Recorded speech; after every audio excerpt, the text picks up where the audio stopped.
It's still an absentee ballot, but this year officials are calling it vote from home because of the pandemic.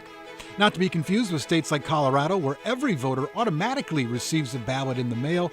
In Minnesota, you have to apply to receive a vote from home ballot. And it's pretty easy.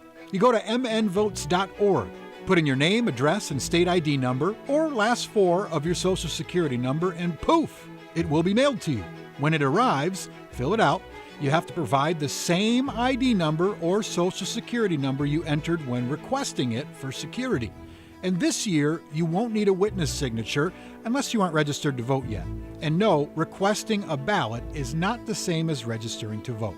After that, you mail it back or drop it off in person to your county or city election office. The address will be listed on your ballot. And for peace of mind, you can track your ballot at mnvotes.org to make sure that it gets there safely.